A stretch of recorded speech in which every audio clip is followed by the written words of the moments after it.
En el radar de la política, las altas cortes y los organismos de control hicieron un llamado al respeto de los resultados de las próximas votaciones y dar por terminada la polémica de los resultados de la primera vuelta. En la cumbre sobre los controles al abuso del poder en las democracias modernas, los presidentes de las altas cortes hicieron un llamado unánime de cara a las próximas elecciones. El respeto por el resultado, pero además le pidieron a quien resulte electo presidente el respeto por las instituciones. Es un respeto a las reglas democráticas y eso fortalece la convivencia democrática. Así que todos los ciudadanos en general esperamos que los candidatos y que todos los actores sociales respeten los resultados. La expectativa de la rama judicial frente a la administración presente o futura siempre será la misma. Lo primero, sin duda, es respetar, acatar las decisiones judiciales. En el encuentro, el registrador Hernán Penagos también advirtió sobre el riesgo que significa para la democracia la divulgación de información sin fundamento. Difundir información sesgada, falsa o difamar no golpea a la autoridad electoral, golpea a la democracia en su conjunto. Aquí no queda otra cosa diferente como responsabilidad de cualquier ciudadano del común o de cualquier servidor público que aceptar los resultados, porque, insisto, son las reglas de la democracia. El contralor Carlos Hernán Rodríguez, por su parte, le envió un mensaje al presidente Gustavo Petro para que defina la controversia de los resultados de la primera vuelta electoral, reconociendo los resultados. Yo sí le haría una invitación muy cordial y respetuosa al señor presidente de la República para que lo hiciera. Y me parece que ese sería un gesto importante más allá de la polarización tan grave que hoy en día tenemos.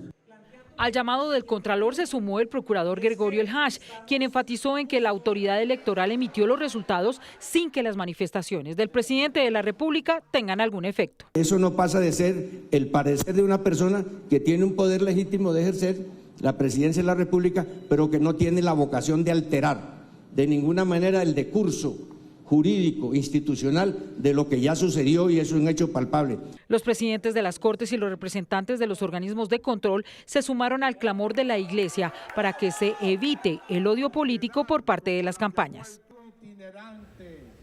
Hoy se conoció la auditoría externa internacional que revisa el proceso de preconteo y escrutinio, así como los software electorales de esta primera vuelta presidencial. El Centro de Asesoría CAPEL confirmó la integridad y confiabilidad del proceso electoral. Mencionó además que no se presentó ninguna alteración en los software previo a la jornada electoral y que en ningún momento se alteraron los sistemas el día de las elecciones.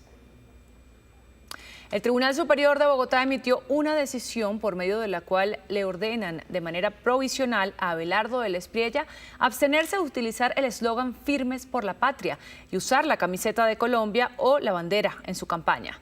La decisión cobija al candidato presidencial, a su fórmula vicepresidencial José Manuel Restrepo y al grupo significativo de ciudadanos llamados Defensores de la Patria.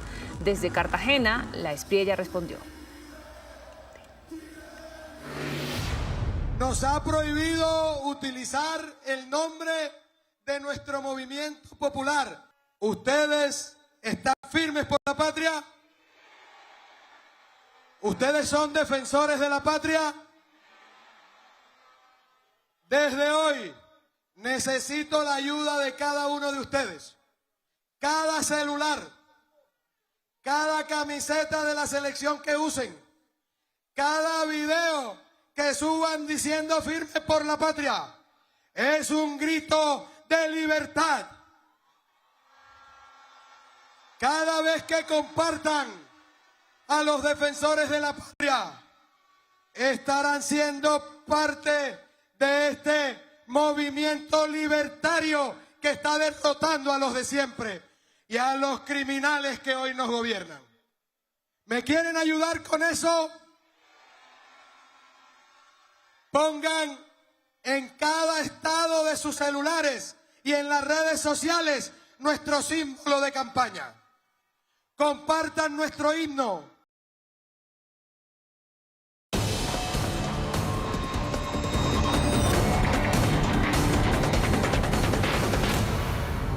Buenas noches y bienvenidos al Código Caracol.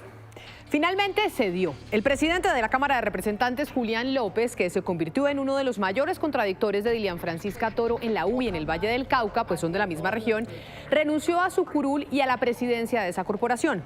La razón principal es que busca apuntarle a la gobernación del Valle o a la alcaldía de Palmira y según la norma debe renunciar un año antes de la inscripción si quiere hacerlo por otro partido para no inhabilitarse. López desde hace rato está con Iván Cepeda y era una figura incómoda dentro del partido, pues no estaba siguiendo los lineamientos de la colectividad que, como bien se sabe, hoy está en la campaña de Abelardo de la Espriella. Su objetivo ahora es apoyar la candidatura presidencial y desafiar el dominio territorial de Dilian Francisca Toro en el Valle del Cauca. La pregunta es si lo logrará, pues no se puede desconocer que Toro es toda una baronesa electoral. Pero el anterior no es el único caso de discrepancias ideológicas dentro de un partido. La semana pasada el Partido Verde vivió una verdadera novela con intrigas y traiciones. El senador más votado de esa colectividad, JP Hernández, trinó en su cuenta de X que sería expulsado del partido después de conocer que le negaron de manera definitiva la decisión. Recordemos que hace algunos meses JP había logrado que le aprobaran irse de la colectividad con personería jurídica propia debido a las claras diferencias ideológicas que tienen los verdes, en donde unos están cercanos al petrismo y otros en la oposición. Ese logro lo obtuvo ganándole incluso a las congresistas Catherine Jubinao y Angélica Lozano, quienes habían pedido lo mismo porque querían irse del partido por diferencias políticas y a ellas se lo negaron. El viraje de esta historia se da porque al negarle la decisión a Hernández empiezan entonces a estudiar la de Jubinao, quien podría quedarse con partido político en caso de que el partido lo acepte. La pregunta entonces ahora es, ¿ese partido con el que quedaría Jubinao si le aceptan la decisión sería una colectividad en la que participarían la senadora Angélica Lozano y por añadidura la exalcaldesa Claudia López? La pregunta no es menor, porque en momentos donde el país está decidiendo entre dos candidatos extremos, Abelardo de la Espriella e Iván Cepeda, sería determinante para la convivencia en los partidos la escogencia que hagan sus miembros. Claudia López ha sido clarísima en decir que jamás votaría por de la Espriella. Yo he dicho con toda claridad que por la única persona que yo no votaría ni loca, me parece un desastre para Colombia y para cualquier democracia, es por el defensor de la mafia, el señor Abelardo de la Espriella. Con los demás, no son mi opción, claramente no es un gobierno que me represente. Si bien la exalcaldesa no se ha pronunciado aún sobre si apoyará a Iván Cepeda, sus declaraciones durante esta campaña sí muestran que es más proclive a irse para allá si Cepeda se abre a sectores de centro.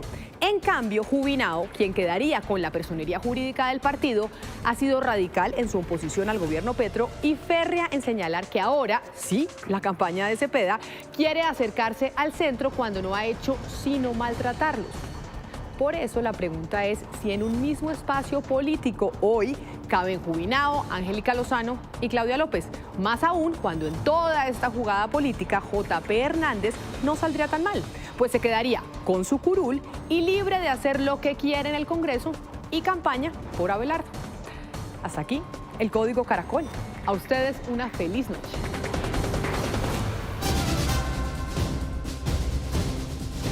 Son las 11:20. En Santander inició la construcción del Arena Bonita, un megaproyecto que promete transformar la industria del entretenimiento en el oriente del país, diseñado para recibir hasta 20.000 asistentes en conciertos, eventos deportivos y grandes espectáculos.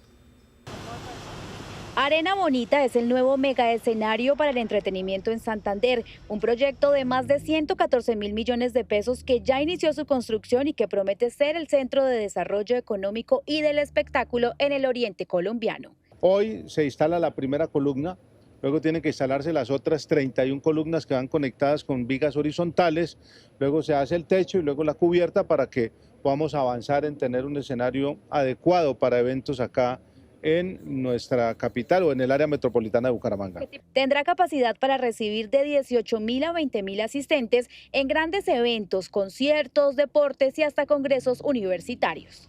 Con este proyecto es dinamizar la economía del departamento a partir de la industria del entretenimiento. Que cada vez que llegue un visitante al departamento de Santander no solamente asista al evento masivo, sino que se conecte con la oferta turística. Arena Bonita se construye en este espacio que durante años ocupó la Plaza de Toros Señor de los Milagros en Girón. Solo se conserva la gradería, el resto de la estructura será modificada. Unas parrillas que se instalan adentro que permiten colocar sonido hasta de 114 toneladas, de acuerdo a lo que me han informado los ingenieros, lo que permite que vengan artistas de cualquier calidad o de cualquier nivel a este escenario. Arena Bonita abrirá sus puertas en 2027 para fortalecer la economía de Santander a través del turismo, la hotelería, el comercio y el transporte. Voluntarios que cuidan el medio ambiente se reunieron en la siembra de 3.000 pequeñas plantas de mangle en Tumaco, Nariño, para que cuando crezcan se conviertan en una barrera de contención de fenómenos naturales como las grandes mareas y filtren además las impurezas del agua. Estos voluntarios, considerados guardianes ecológicos, no temen al riesgo o problema que puedan encontrar entre el campo fangoso, seleccionado para sembrar más de 3.000 plántulas de mangle, como un aporte a la conservación del medio ambiente. Y qué mejor regalo para Tumaco hacerlo en la Semana de los Océanos. Nos ayuda a proteger nuestras costas, es hábitat para diferentes especies, crustáceos, moluscos, entre otros. Entonces la invitación a la comunidad en general tumaqueña es que nos ayude a proteger y conservar este tipo de ecosistemas. A seguir conservando nuestros ecosistemas, cuidando nuestro mar, no arrojar basuras al mar. Sabemos que esto es lo nuestro y el océano es vida. Los manglares suelen ser hogar, refugio, zona de alimentación y de reproducción para centenares de especies marinas y silvestres que dependen de ellos. Además, son barrera de protección de zonas costeras. Podemos sembrar resiliencia y ese es el mensaje para una comunidad. Saber que si nos unimos todos podemos organizar y generar grandes actividades en pro de nuestras comunidades y la apropiación del territorio. Del medio ambiente, aprendí cómo se siembran, cómo se recoge la semilla, que vaya a venir un tsunami, vaya a venir algo y nosotros estamos protegidos de eso. El manglar es una barrera de protección. En esta jornada de siembra de manglar en Tumaco participaron entidades, instituciones amigas del medio ambiente. En Cúcuta fueron capturadas 3 personas señaladas del asesinato del periodista Cristian Herrera. Richard Quiñones, ¿qué detalles entregaron las autoridades? Buenas noches, Andreina. 400 horas de video de cámara de vigilancia fueron revisadas por las autoridades para lograr la captura de estas 3 personas. Uno de ellos, al parecer, sería el responsable del acto sicarial en contra del periodista Cristian Herrera. Cabe señalar además que 2 días de seguimiento le realizaron los delincuentes al periodista para realizar también este acto tan vil, según han indicado las autoridades. Y un vehículo de los 4, al parecer, sería la motocicleta en la que se movilizó el sicario que acabó con la vida del periodista. Por ahora se conocen nuevos detalles de este crimen. Más de 400 horas de grabación en cámaras de seguridad fueron clave para que los investigadores identificaran a alias Demonio, señalado como el presunto autor material del crimen, a alias Wilmer, quien habría conducido el taxi utilizado para vigilar los movimientos de la víctima antes y después del homicidio, y a alias Angélica, señalada de coordinar la logística que permitió ejecutar el asesinato. El sicario pertenecería al grupo delincuencial denominado Familia P. Y frente a los determinadores no descartamos ninguna hipótesis. Fueron capturados el sicario acá en inmediaciones al terminal de la ciudad de Cúcuta y la mujer en el barrio Motilones y la otra persona en el centro de la ciudad. Las autoridades confirmaron que reconocerán económicamente a las personas que entregaron información clave para ubicar y capturar a los 3 señalados. Las cámaras de seguridad instaladas en la vivienda del periodista fueron determinantes en la investigación. Las imágenes registraron a los 3 sospechosos realizando presuntas labores de vigilancia días antes del asesinato, evidencia que vincularía al taxista, a la mujer señalada de la logística y al presunto sicario con la planeación del ataque. Por ahora, dichas imágenes se publican pixeladas para no entorpecer el proceso de investigación de las autoridades. Ya con una persona que ya está judicializada por estos hechos va a permitir tener más información sobre quiénes son los autores intelectuales y materiales de este hecho. Y yo creo que es un trabajo premeditado de mucho tiempo. Obviamente Cristian no es una persona que esté trabajando aquí en el departamento hace poco, lleva muchos años. El presunto sicario fue capturado cuando salía de una vivienda. Incluso la motocicleta en la que cometió el crimen también está en manos de las autoridades. La incautación de 4 vehículos automotores, dentro de ellos también un vehículo taxis, donde uno de ellos también posiblemente podría estar donde se cometió el asesinato de Cristian Herrera. Se está realizando también la incautación de 3 teléfonos celulares. Ahora la atención está puesta en los 3 capturados, de quienes las autoridades esperan obtener información que permita identificar a los autores intelectuales del asesinato. Los periodistas en la capital norte santandereana han rechazado este hecho y también la FLIP, una comisión, llegó a la capital norte santandereana desde el pasado domingo y ha estado haciendo el acompañamiento de otros comunicadores que también han advertido que están en riesgo por su profesión. Dolor, silencio e incertidumbre. Es el último adiós de los periodistas a Cristian Herrera. Sus colegas vestidos de blanco acompañaron sus honras fúnebres, recordando que el reportero documentó durante 2 décadas los hechos judiciales más relevantes de norte de Santander. Y como representante de la FLIP defendió la libertad de prensa y las agresiones contra los periodistas. Mientras el gremio exige respuestas, una comisión especial liderada por la Fiscalía avanza en las investigaciones para esclarecer su asesinato. Amo mi trabajo, adoro mi trabajo y lo defiendo a capa y espada. Ya tienen algunos datos, algunos videos que han recogido en el lugar de los hechos y obviamente la comunidad ha estado llamando y ha dado información que va a permitir prontamente la judicialización de estos delincuentes. Reunidos en el Parque Santander de Cúcuta, los periodistas recibieron a la comisión de la FLIP, que llegó a revisar las garantías para ejercer el periodismo. Cristian era parte de la FLIP, era como yo corresponsal, integrante del consejo directivo también, entonces también estamos pues haciendo presencia porque era uno de nosotros. Herrera hizo parte del equipo del diario La Opinión durante 20 años, dirigiendo la sección judicial con rigor, una fuente compleja para los comunicadores en esta región del país. Cúcuta y norte de Santander es una de las regiones más peligrosas para ejercer el periodismo. Nosotros acá no solamente tenemos el Catatumbo, sino esta misma zona de frontera y diariamente nos exponemos a los peligros de esa dinámica criminal. Esta región es de un alto riesgo para este oficio, por todas las implicaciones que tiene, sus problemas de orden público, por todo lo que confluye en una región de frontera y más allá porque a veces el periodismo incomoda a muchos sectores. El objetivo es claro y contundente, es exigirle a las autoridades celeridad y resultados inmediatos de esta investigación por el asesinato de nuestro compañero Cristian Herrera. Después del crimen del periodista, las autoridades ya brindaron acompañamiento a otros reporteros que habían denunciado amenazas en su contra. Siempre va a haber alguien que quiera contar, que quiera hablar y que quiera decir y mostrar la realidad que se vive en esta región. Mil gracias. En las próximas horas se podría realizar la imputación de cargo a estas 3 personas y no se descartan nuevas capturas por este caso del crimen del periodista. Richard, gracias por la información. Y 5 días después de que la Corte Suprema de Justicia ratificara la condena a 28 años de prisión contra Santiago Uribe Vélez, el ganadero se entregó en una estación de policía. A través de un mensaje en su cuenta de X, el expresidente Álvaro Uribe Vélez reveló la noticia. Abro comillas, Santiago Uribe, mi hermano, llegó por sus medios a una comisaría de policía para cumplir con la orden de captura, cierro comillas. El ganadero fue condenado por los delitos de concierto para delinquir agravado y homicidio agravado. La Corte se refirió en su momento al asesinato del conductor de un bus que fue baleado por sicarios en un pueblo de Antioquia tras ser señalado falsamente de ser colaborador de la guerrilla. En las últimas horas, 5 personas habrían sido secuestradas en Segovia, Antioquia. Alfonso Cárcamo, ¿qué fue lo que pasó y cómo está el panorama en estos momentos? Andreina, muy buenas noches. Los hechos habrían ocurrido, según la Corporación de Derechos Humanos Caucopana, en un sector del municipio de Segovia, en el nordeste de Antioquia, conocido como El Diamante. Allí, hombres que llegaron fuertemente armados habrían interceptado a las 5 personas que se transportaban en una camioneta que cubría la ruta Medellín-Minanueva. Las bajaron de allí y luego incineraron ese vehículo. Según miembros de la Dependencia de Seguridad de la Gobernación de Antioquia, estas personas habrían sido retenidas por miembros del Clan del Golfo y aún no se sabe nada de su posible paradero ni de los motivos de esa retención, mientras que por parte de las autoridades articulan todas las capacidades para encontrar a las personas retenidas. Defensores de derechos humanos piden respetar sus vidas y su libertad.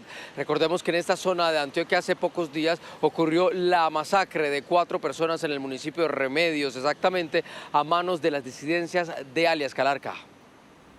En el sur de Bogotá se registró una manifestación por parte de un grupo de 20 personas en la glorieta de la avenida Villavicencio con Autopista Sur.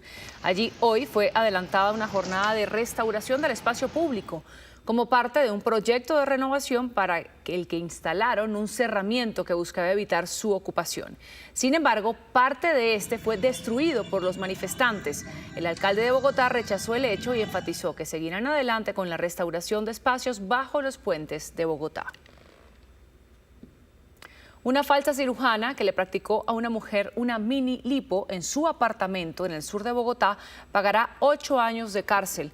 La víctima falleció por cuenta del mal procedimiento. Tatiana Sanabria, ¿qué más detalles fueron revelados en la audiencia?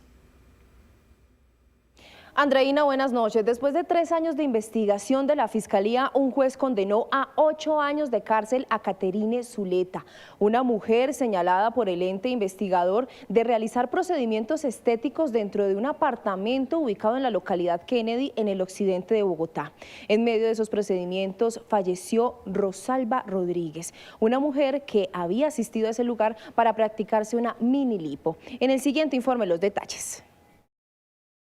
Ella era Rosalba Rodríguez, una mujer de 44 años que fue sometida a una mini liposucción el 17 de mayo de 2023 por parte de Caterine Zuleta, hoy condenada a 8 años de cárcel por el delito de homicidio simple en la modalidad de dolo. En un inmueble de este conjunto residencial de casas fiscales ubicado en la localidad Kennedy en Bogotá, según la Fiscalía, fue intervenida quirúrgicamente Rosalba Rodríguez. En medio de la investigación se logró determinar que, por supuesto, este apartamento no contaba con los requisitos mínimos para hacer este tipo de procedimientos.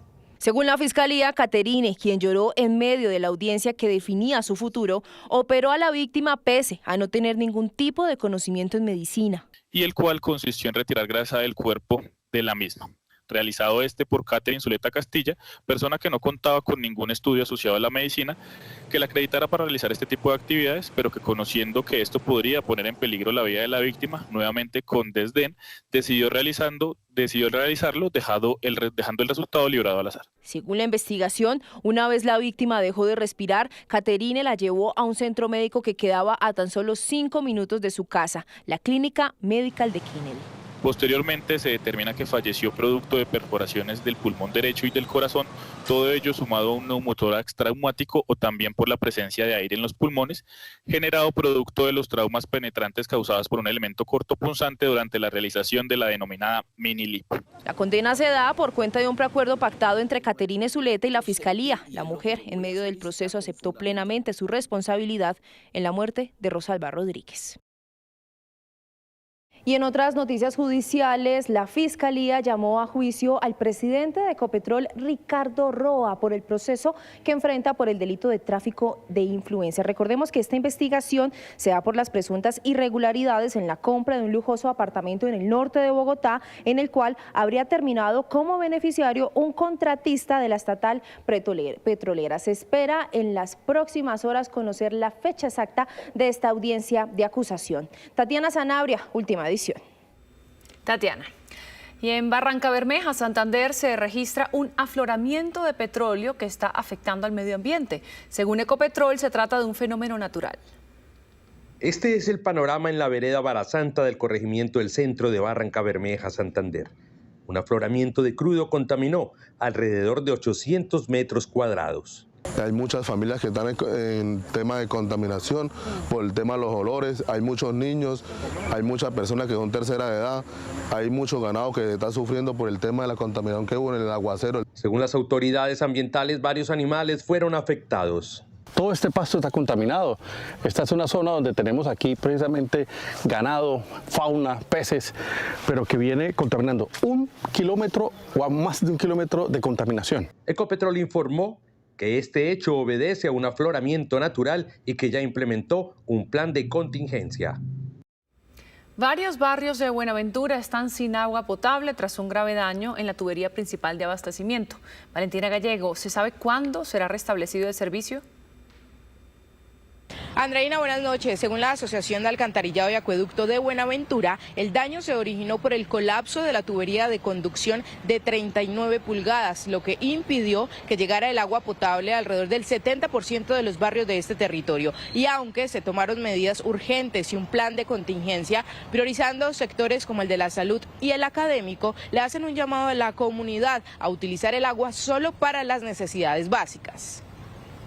En Manizales fue capturado un hombre señalado del crimen de su pareja sentimental. Paula Bernal, usted tiene los detalles del caso. Andreina, muy buenas noches. Y así es, durante las últimas horas las autoridades capturaron en Manizales a alias Puchis, de 31 años de edad, quien sería el presunto feminicida de Brenda Cataleya Mejía, quien fue asesinada en su propia vivienda el pasado 25 de mayo en el barrio Galán de la capital de Caldas. Lamentablemente, este hombre, después de cometer el delito, llamó a los familiares de la víctima a decirles que fueran por el cuerpo a la casa de esta mujer y de inmediato huyó al Valle del Cauca. Durante este fin de semana llegó nuevamente a la capital de Caldas y gracias a la colaboración de la comunidad se dio la captura de este victimario. En este momento le van a imputar el cargo de feminicidio agravado y están a la espera de qué otros cargos le deben imputar por parte de las autoridades. En las últimas horas se registró un robo en una entidad bancaria de San Andrés en la modalidad de taquillazo. Según las autoridades, el hecho fue ejecutado por dos hombres que ingresaron al lugar con tapabocas. El asalto tuvo lugar en una entidad bancaria en la isla de San Andrés. De acuerdo con la Policía Nacional, dos hombres ingresaron a la sucursal e intimidaron a los funcionarios de las taquillas para sustraer el dinero. Un hurto a las taquillas del banco y a una persona que iba a realizar una consignación. Estamos en la recolección, haciendo análisis de imágenes y trabajando articuladamente. El comandante de la policía en el departamento hizo un llamado a la comunidad para que entregue cualquier información que contribuya con la captura de los dos señalados. Se dio información a la Fiscalía General para organizar un grupo articulado entre las instituciones y poder esclarecer este hecho. Los autores están plenamente identificados y se activó un plan para dar con su paradero. Por su parte, la gobernadora encargada Vilma Yey rechazó los hechos haciendo un llamado a los implicados a hacer parte de una mesa de diálogo con el objetivo de disminuir los índices de delincuencia. A las 11:45 de la noche les contamos que mañana en Bogotá habrá una jornada de empleo en la localidad de Engativá. María Alejandra Ríos, usted nos amplía.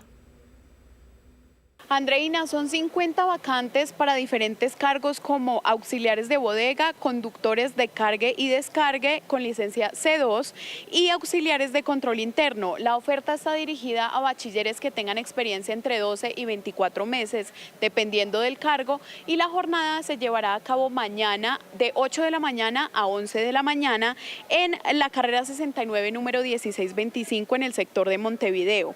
La gente interesada debe llevar su hoja de vida impresa y su documento de identidad, además de inscribirse en el formulario que está dentro de la página web de la Secretaría Distrital de Desarrollo Económico. Continúa el escrutinio de votos en Perú en una elección cerrada que da una ligera ventaja al candidato de la izquierda. Con el 96.6% de las actas contabilizadas, Roberto Sánchez tiene una ventaja de unos 39.000 votos sobre Keiko Fujimori, pero en el 3,4% restante, que son más de 3.000 actas aún pendientes de contabilizar o resolver, puede estar la llave del resultado. Allí pesan las actas que siguen llegando desde zonas rurales y del extranjero en una elección que se define voto a voto. El Papa León XIV llegó a Barcelona en su segunda etapa de la visita a España. Hablamos con el capitán que lo llevó en su cabina de Madrid a Cataluña. El Papa llegó a suelo catalán, pero antes sobrevoló la región en el avión que lo llevó desde Madrid. Viajó un buen rato en la cabina y compartió con el capitán Pablo Martínez y la tripulación. Yo soy del Madrid.